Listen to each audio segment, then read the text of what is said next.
निजामुद्दीन में यहाँ पर मौजूद सभी मेरे बड़े बुजुर्ग भाई, मेरी माएँ बहनें, आप सभी को अस्सलाम वालेकुम, नमस्कार। आज मैं बहुत दूर से आपके बीच में चलकर आई हूँ। आप सब हमारे अपने हैं, आपके बीच में गुहार लगाने के लिए आए हैं और ये गुहार सिर्फ हमारे फायदे की नहीं है, आप लोगों के फायदे की है, हमारे बच्चों के बेहतर मुस्तकबिल के लिए है। 5 तारीख को दिल्ली की जनता सरकार चुनने के लिए वोट करने जा रही है। मेरी आपसे यही अपील है कि जो लोग विकास की बात करते हैं, जो धरातल पर जिन्होंने आपको विकास करके दिखाया है, आज आपकी और हमारी जिम्मेदारी बनती है कि हम ऐसी पार्टी, आम आदमी पार्टी का साथ दें, क्योंकि अगर हम अपने बच्चों को शिक्षा के राह पर उनके लिए सुविधाएं देकर, उनकी परेशानियों को दूर कर उन्हें आगे बढ़ा सकते हैं, तो सिर्फ विकास के जरिए बढ़ा सकते हैं। और सिर्फ आम आदमी पार्टी ऐसी है जिसने दिल्ली में पिछले 10 साल में ऐसा विकास करके दिखाया है जो एक एक इंसान तक पहुंचा है। गरीबों की हिमायत की है, उनको सुविधाएं दी है, उनकी परेशानियों को दूर करने का काम किया है। शिक्षा की जो स्थिति यहाँ पर पहले थी, मैं यहीं से पढ़ी हूँ और मैं जानती हूँ। हमारी जब 10वीं की परीक्षा होती थी, हम सरकारी स्कूलों में जाते थे परीक्षा देने के लिए, तब के हालात में और आज अगर आप स्कूलों में जाकर देखेंगे तो जमीन आसमान का फर्क है। जब हम अपने बच्चों को बेहतर शिक्षा दिला सकते हैं, उन्हें बेहतर स्वास्थ्य दिला सकते हैं, उनके लिए बेहतर मुस्तकबिल का रास्ता चुन सकते हैं, तो हमें एकजुट होकर बिना बटे सिर्फ और सिर्फ अपने बच्चों के मुस्तकबिल के बारे में सोचना है, दिल्ली के बेहतराई के बारे में सोचना है, बाकी आपको और किसी चीज में नहीं पढ़ना।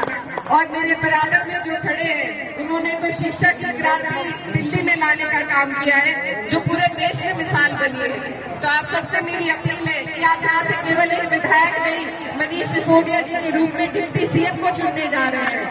तो एक एक वोट आपका कामयाब तभी होगा जब वो एकजुट होकर आम आदमी पार्टी को पढ़ेगा।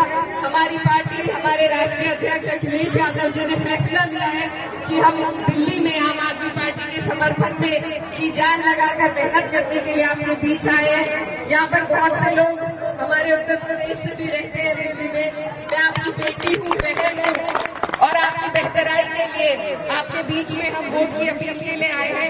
आप सबसे मेरी गुजारिश है कि आप सिर्फ अपने बच्चों के बेहतर मुस्तकबिल को सोचते हुए जो पार्टी सरकार बनाने जा रही है, इधर उधर वोट लेकर वोटों को खराब करने की जरूरत बिल्कुल नहीं है। आप यहाँ से डिप्टी सीएम को चुनने जा रहे हैं, तो आप सबसे मेरी अपील है कि आप इन विकास के मुद्दों पर चुनाव लड़े। दूसरी पार्टियों को कहे कि उनका विकास का क्या एजेंडा है।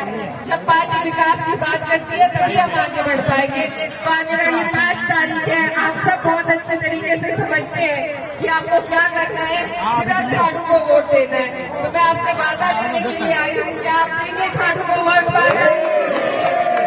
आने वाले 5 तारीख है, आप डिप्टी सीएम के लिए मेरे बड़े भाई मनीष सिसोदिया जी को जगपुरा विधानसभा से झाड़ू के निशान का बटन दबाकर बड़ी तादाद में जिताने का काम करें। बहुत बहुत शुक्रिया, धन्यवाद और आप सबसे दुआओं की दरकार।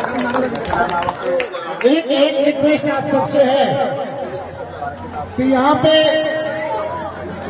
मैं घूमता हूँ तो लोग कहते हैं कि हमारे कांग्रेस के कैंडिडेट को हम वोट करें या ना करें, कुछ असमंजस में कोई रहता है। मैं एक चीज कहना चाहता हूँ कि आज की तारीख में कांग्रेस का कैंडिडेट जीत नहीं रहा, वो केवल आम आदमी पार्टी के वोट करते हैं। आज कांग्रेस को वोट देने का मतलब है बीजेपी को जिताने के लिए वोट देना। जो भी सोचते हैं कि फिराज साहब को वोट देना है या कांग्रेस को वोट देना है, तो ये मान के वोट देना कि आप फराज साहब को एमएलए बनाने के लिए नहीं, बीजेपी का गुंडा एमएलए बनाने के लिए वोट कर रहे हो। अमर उजाला जीवांजलि के सारथी की मदद लें और महाकुंभ में स्नान जरूर करें।